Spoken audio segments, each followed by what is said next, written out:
G'day and welcome to Aussie Vision and welcome to our fourth and final Eesti Laul quarter final discussion. We've had the results, Laura, this morning. We've had our usual bunch of qualifiers and a couple of interesting ones that missed out, but we'll get to those later. Let's start straight away and start talking about some of the qualifiers here. Ott Lepland, who competed in Eurovision in 2012, he got through. What did you think of this result? Good morning. Absolutely no surprises there. This was Ott doing what he does best. I would have said it was probably the strongest ballad or down-tempo song of the night. And he got a great result last time. It was just him playing to his strengths. He knows his strengths and he really let them shine through in his song Aovalguses. Why shouldn't the public put him through, honestly? I know. I'm glad you pronounced the song title there. I left that one for you. I thought it was absolutely fantastic, actually. I didn't know what to expect. I love his voice. I think the song was a great vehicle to showcase that. And as you said, like out of all the songs there, I mean, it shone through because it did sound very different to anything else. Big favorite of mine. Look, I don't know if the fact it sounds like something Robbie Williams would have done 20 years ago, but not sung as well, might be more into what I'm kind of used to, but I loved it. It's probably my favorite of the whole Eesti Laul so far. Oh wow, that's interesting. I have a different favorite, but yeah, I'll save that for later. True. I think it's got some split opinion. I think there, so I can see why people don't necessarily love it, but I think the liars will help. Let's go on to the next one, which was ELYSA with Fire. Thoughts on this? Oh, this was a banger. It was my personal favorite of this quarterfinal. Oh, and wow. You can hear the Dev's presence made known here. It sounded a little bit like something Rayleigh would have sent to MGP, or maybe, do you remember the song Moves by Susie P in Melfest a couple of years ago? Oh, kind of, yes. Yeah. Yeah. Or Adrenalina. Susie P wrote both of those. So yeah, those were fantastic. I'm just like really happy that ELYSA qualified. I'm really happy she qualified too, because I think this needs live performance. It's going to bring something to the semifinals that we haven't seen from anything else so far that's qualified. It's going to bring some fun. I think it's very familiar sounding to a lot of Eurovision fans. Like it gave me some kind of like Melfest cross with Panic records out of Greece, Cyprus, thrown in together, ticked a lot of boxes, used the word fire. But hey, you got to love some of that stuff. So I found it really enjoyable and I'm glad it got through because I thought it was probably on the cusp. Well, I thought it would have probably gotten through. I know ELYSA did really well in Eesti Laul in 2015. I think she just made the super final. So that was really exciting. Who knows? Maybe she could do it again this year. And I'd like to see, it's different for Estonia to be doing this sort of song. You don't usually hear it out of Estonia. You hear it out of a lot of these other countries, but not so much Estonia. So it's really great to see them potentially having a song like this. Yeah, and you're right, it'll stand out, so it could do quite well. Let's move on to the next one, which is Black Velvet and Sandra. It was hard to miss the name of that song there. What did you think of this? Oh, I actually really loved it. It was much better than what I had expected going into this quarterfinal, because I know some of their more previous some of their previous hits were a lot more down tempo, a bit more soft rock, a bit more sort of R&B flavor almost. But I wasn't surprised to hear they got through with the televote. They are very respected in the Estonian music industry. You saw the host, Jüri Potsman and Geta Jani dancing along and singing along to Seitse Taste, which is probably their biggest hit. So very, very loved in the hearts of Estonians. Yeah, you could tell I was not surprised to see them get through the public vote because of all the reasons you just mentioned. But I was actually happy because I actually really liked it as well. It had a bit of a dated feel. There's almost was some kind of schlagery elements of it. It reminded me a little bit of almost like a 80s, 90s. Well, I was going to say Avignana, but they were back from then. But that's been a Melfest recently. I just felt like there was that sound. It was good. It was easy to hang on to. It was enjoyable. The video was a bit cringe, but anyway, I really quite enjoyed it, and I'm glad to see them through. I think they're a lot of fun. Yeah, I really thought they were a lot of fun. It kind of works for them going down that whole little bit dated nostalgia kind of route because Yeah. they were from the 90s. Um, so yeah, I kind of thought it sounded a little bit like those blinding lights type songs. We were getting a lot Mm, of them last year in the national mm. final seasons. So it's kind of in right now. Yeah, and it sounded like something actually from that era rather than inspired by, which is kind of its own Yeah. datedness. Okay, so they were the three public votes. Let's move on to the jury ones that got through. I have to say the next one was quite a surprise for me. Minimal Wind and Elizabeth Tiffany got through. What did you think?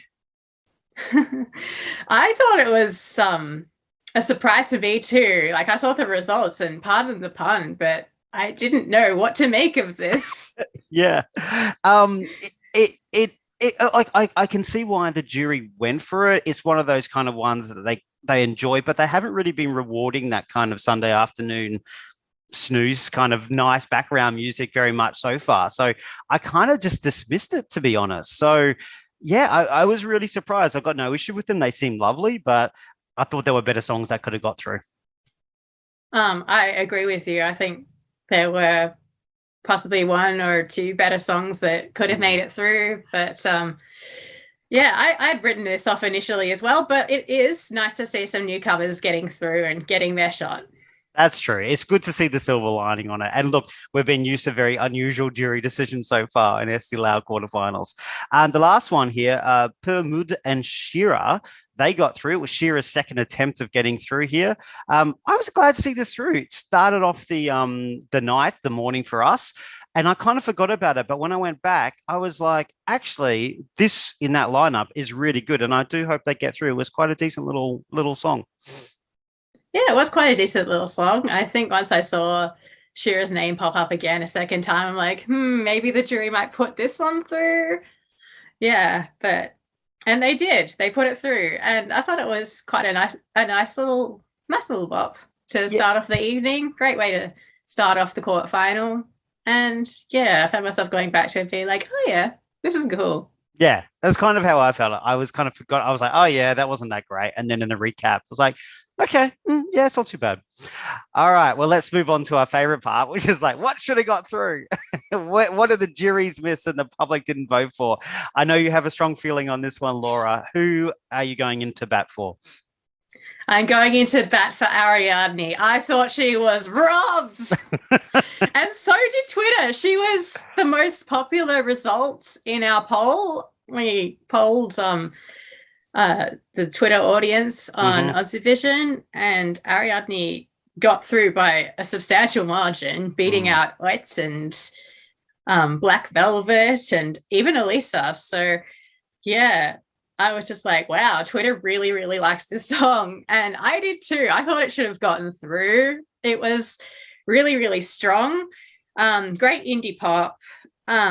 Although in this quarterfinal, it would have been really difficult because there were just a lot of indie pop songs sung by women, and who knows, maybe the votes could have cancelled each other out. What did you think of it, Dale? Yeah, I actually agree with that last point. I think that's where things may have gone wrong because I really enjoyed a few of them there. Like we had Emily J. We also had who else? Was it Alerin or whoever it was? But I really enjoyed all of them, and it was hard to pick the one I liked the most. But I did like Ariadne the most, and it was my second favorite of the night. And I thought, oh well, look, we've got a few, and one of them is going to get through, and we've cut out a few of them for the semis. But then they all didn't get through. I was like, what? I totally thought she should have gone through. I totally agree. It was robbed. It was really good song. You could tell that there was some production behind it as well. Good indie pop, especially what we expect to see this out of Estonia. This is very Eesti Laul. This is what we're used to. This does reasonably well. It's a shame not to see it get through. So, yeah, I was really surprised at that result. Yeah, I was surprised too, and I'm devastated that Ariadne didn't get through.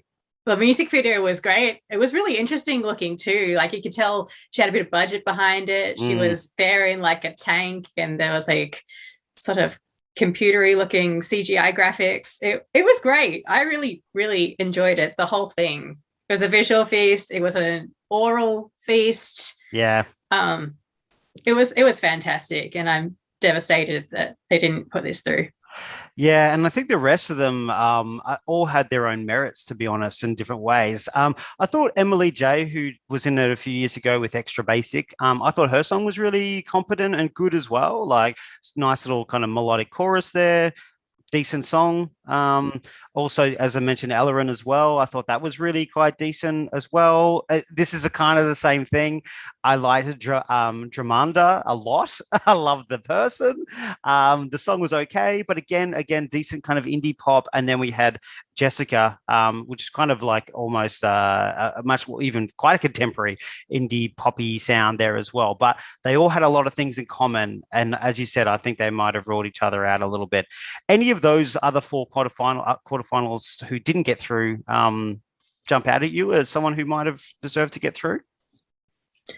I know when I was watching the quarterfinal, I was thinking, listening to Ella and Tiet's song, I was just like, oh yeah, this is good Scandi pop, great production behind it. I know Cal Killing was on the writing credits. I was just like, oh yeah, this could maybe get through. And then I heard Ariadne's song, and I just thought she outshone the others.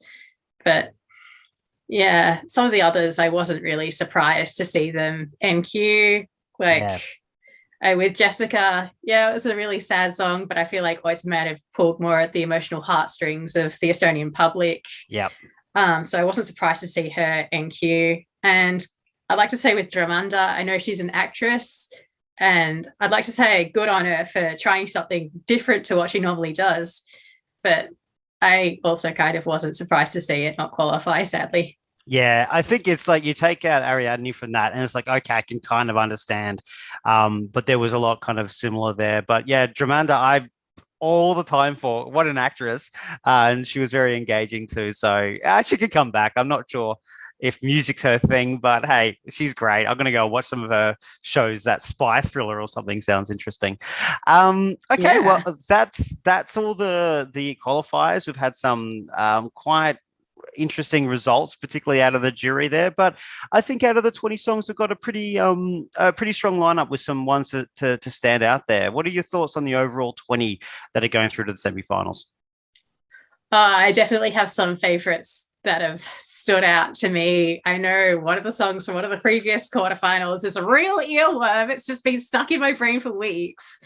So yeah, hopefully that one does well. Who is that? Who is it? Are you going to tell us, or are you going to keep that a secret? I feel like I should keep it a surprise. Okay, interesting. Well, we might be talking about those a little bit later on. But anyway, Laura, it's been a pleasure the last 4 weeks discussing the results of Eesti Laul with you and the terrible robberies, including today. And I'm sure we'll speak about some more Eesti Laul stuff coming up soon. I'm sure we will soon. And shout outs to Geta and Yuri. They did a fantastic job tonight. Yes. Really liked their chemistry on screen. They worked really well with each other, and it felt really playful, and that really shone out tonight also. It kept us really engaged there. So well done to both of them. I think the hosting thing has been a real positive as well, having different hosts each week. Recognizes some of Estonia's great Eurovision entries over the years. So it's been a really good positive thing out of the quarterfinal process. All right. Yeah. Well, we'll catch you later, and looking forward to speaking more things Estonian soon. Thanks, Laura. Thank you. See ya.